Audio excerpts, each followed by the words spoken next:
આપણા સૌના લાડીલા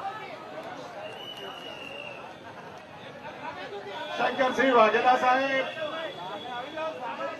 મોરબી અર્જુનભાઈ, મોરબી શક્તિસિંહભાઈ, ભાઈ શ્રી સિદ્ધાર્થભાઈ, મંચસ આપણા સૌ આગેવાનો 3 દિવસ માટે બાપુની અને અર્જુનભાઈની સાથે ઉપવાસ ઉપર ઉતરેલા ઉપવાસીઓ, અભિષેકના પરિવારજનો, સમગ્ર ગુજરાતમાંથી આવેલા ભાઈઓ બહેનો, યુવાન દોસ્તો અને સમગ્ર દેશમાંથી આવેલા પત્રકાર ભાઈઓ અને બહેનો, આજે આપણો ભાઈબંધ સામે બેઠો છે એનો ઉપવાસનો છેલ્લો દાડો. એને જાહેરાત કરી 72 કલાકની અને જાહેરાતમાં કલાક ઓછા કર્યા અને આજે 5 વાગે પારણા કરવાનો છે જુઠ્ઠાનો સરદાર. આ જુઠ્ઠાના સરદારોને ઓળખવાનો છે અને આ 7 વર્ષ પહેલા ચૂંટણીમાં તું આવ્યો અને ચૂંટણીમાં તું ભાષણ કરતો હતો. 15,000 20,000 ની મેદનીમાં ભાષણ કરતો હતો. એક મુસલમાનનો બચ્ચો મારી મિટિંગમાં બેઠો હોય તો ઉઠીને ચાલ્યો જાય. મને ખબર પડશે તો મારે ગંગા સ્નાન કરવા જવું પડશે. અને એ મુસલમાનને તરછોડવા વાળા, એ મુસલમાનને મારવા વાળા, એ મુસલમાનને આખી નસ્લ ખતમ કરવા વાળા આજે તને શું પ્રેમ ઉભરાયો કે તારા રોજ ફોટા અમારે એમની જોડે જોવા? અરે તું તો ભાષણ કરતો હતો કે આ ગુજરાતનો મુખ્યમંત્રી ઉમેદવાર સામુ ના જોજો, મત આપવા જાઓ ત્યારે મારા સામુ જોજો, મત આપજો. તમે એક દિવસ જાગો, તમારા માટે 5 વર્ષ જાગવું. આ જાગૃતિ બેન તારા માટે હજુ જાગતા નથી. આ કેશુભાઈ જીવે ત્યાં સુધી જાગવાનું થઈ ગયું. આ કાશીરામ રાણાને કાશીએ મૂકી આવ્યો. અલ્યા મારા આત્મારામ કાકા બાપુ, શક્તિસિંહભાઈ, અર્જુનભાઈ, અમારા આત્મારામ કાકા વયોવૃદ્ધ નેતા હતા. એમના તે ધોતિયા ખેંચાવડાયા. આ તારી સંસ્કૃતિ, આ તારા વિચાર, આ તારું રાજનીતિ. અને એટલા જ માટે સદભાવના નામે બેઠેલાને આપણે કહેવું છે કે સદભાવનાને તારા મનમાં ઉતરે, સદભાવના અને તારા વાતમાં સદભાવના આવે. કદાપી તારા લોહીને સંબંધ છે, તારા વંશને સંબંધ છે, ત્યાં સુધી સદા સાદગી તારામાં ના આવે, સદભાવના તારામાં ના આવે. અને એટલે જ અહીંયા 3 દિવસથી બાપુ, અર્જુનભાઈ, શક્તિસિંહભાઈ ને બધા આગેવાનો બેઠા. આખા ગુજરાતમાંથી લોકો આવે છે. લોકો આવે અને અમે નીચે મળીએ છીએ. મેં કહું કેવું લાગે? તો કે જગદીશભાઈ, આ બેટરીનું ચાર્જર એવું છે કે આખો હિન્દુસ્તાન ચાર્જ થઈ રહ્યો છે. આખા હિન્દુસ્તાનમાં પાવર આવી રહ્યો છે.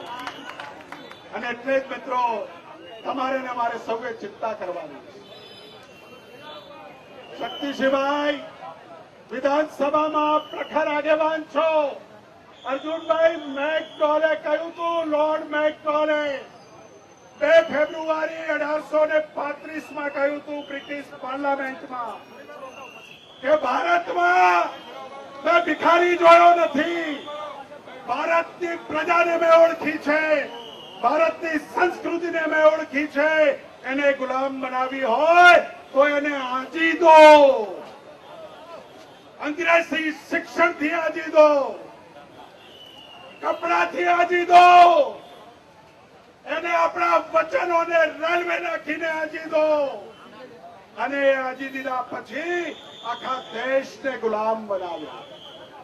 પરંતુ એ સંસ્કૃતિનું જતન કરવા વાળી કોંગ્રેસ, એ સંસ્કૃતિનું જતન કરવા વાળા મહાત્મા ગાંધી ને સરદાર પટેલ એ હિન્દુસ્તાનની સંસ્કૃતિનો આવાજ લઈને ઉપડ્યા અને અંગ્રેજોને આ દેશમાંથી વિદાય લેવી પડી. માય ડિયર નરેન્દ્ર દામોદાસ દાસ મોદી, તને કોઈ દલિતને 50 વારનો પ્લોટ આપવામાં રસ નથી. તને અમેરિકાની ફોર્ડ દેખાય છે, ટોયોટો દેખાય છે. તને કોઈ અમદાવાદમાં રહેતા ગરીબને 50 વારનું ઝૂંપડું આપવાની ફુરસદ નથી. તને હજારો એકર જમીન ટાટાને આપવામાં રસ છે અને એ લોકોને તું આલે છે એટલે કહે છે કે આ દેશનો વડાપ્રધાન બનાવો. આ ગુજરાતને લૂંટ્યું અને આખા દેશમાં લૂંટવા તું જાય. આ અમે તને જવા દઈએ તો નહીં. અમે આટી અહીં મારીશું ગુજરાતમાં. જોધાજી ફડફડાવ, અમે આટી અહીં મારીશું. બાપુ શક્તિસિંહભાઈ, અર્જુનભાઈ, મહાભારતમાં તો શકુની એક હતો. સાહેબ શાંતિથી પાંડવો અને કૌરવો રહેતા હતા કે નહીં ઈર્ષાદભાઈ, નરેશભાઈ? અને એક શકુની પેદા થયો. એક કૌરવોને પાંડવોમાં યુદ્ધ મહાભારતનું કરાવી દીધું. આ શકુની બેઠો છે અને એ શકુની આખા દેશમાં બરબાદ કરવા બેઠો છે. એ બરબાદી આ દેશમાં અમે નહીં થવા દઈએ, એ પ્રતિજ્ઞા સાથે અમારા ઉપવાસ. મને બે યુદ્ધો બહુ ગમે છે, મહાભારત અને કરબલાનું યુદ્ધ.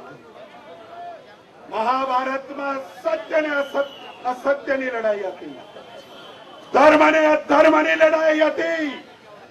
એક કરબલાના મેદાનમાં પણ હક અને ના હકની લડાઈ હતી. શું થયું? ના હક વાળા હારી ગયા અને કહ્યું તું કે જે કરબલાની લડાઈ હકની લડવા વાળા છે એ कयामत तक जिंदा रहेंगे. यजीद की औलाद जिंदा नहीं रहती, इमाम हुसैन रज़ी अल्लाह तआला अन्हु जिंदा रहते हैं, शहादत जिंदा रहती है. અને એ જ મહાભારત કહે છે 5 પાંડવો હતા, ધર્મનો વિજય થયો. 5 પાંડવો હતા, સત્યનો વિજય થયો. અને અમારી આજે બેઠી છે ટીમ, એ ટીમનો દેશમાં વિજય થવાનો, ટીમમાં ગુજરાતનો વિજય થવાનો છે. આ ભાઈને પૂછો કે તારી આજુબાજુ જે છે એ બધાને બાયપાસ કેમ કરવી પડી? આનંદીબેન બાયપાસ, પેલા જાડેજા બાયપાસ, નરોત્તમ કાકા બાયપાસ, સૌરભને તૈયારી છે, રૂપાલા બાયપાસ. અને તારા ગૃહમંત્રીને તળી પાર કર્યો છે અનંત ગુજરાતમાં લાઈ. આ માણસ જુઠ્ઠાનો સરદાર કેવો? ખબરદાર! મારા અધિકારીઓનું નામ લીધું છે તો ગુનેગાર હું છું, ફાંસીએ ચડાવી દો.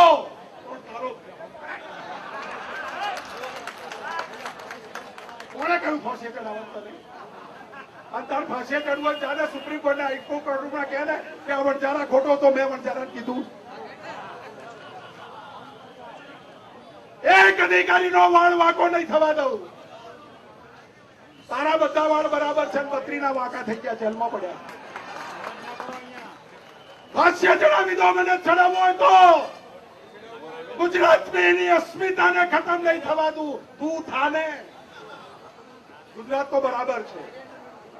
આ ભાવનાઓને ભડકાવવા વાળાથી આપણે ચેતવાનું. એ ભાવનાના ભડકાવવા વાળાનો ફુગ્ગો ફૂટી ગયો છે. આજે કાલે રાતે બધાને ખખડાયા, 2 કલાક રિમાન્ડ લીધો. કેમ વસ્તી નથી આવતી? અને કાલે વધારે આવી તો એમાં માર્યા ચંદ્રિકાબેન, ઉર્મિલાબેન. અને 2 જણાએ કહ્યું કે વ્યવસ્થા નથી કરતા તમારી. કેમ બોલાવો છો એવું કીધું. હાલારા પટેલ હતા બે. અને એટલા માટે તમે જો નથી કોઈ ગાડીઓની વ્યવસ્થા, નથી કોઈ એસટીઓની વ્યવસ્થા. અહીં બેઠી છે અમારી નેતાગીરી, બેઠી છે ઉપવાસ ઉપર. આજે ક્યાંય પંજાનું નિશાન નથી. મહાત્મા ગાંધી બેઠા છે, સરદારના નામ ઉપર.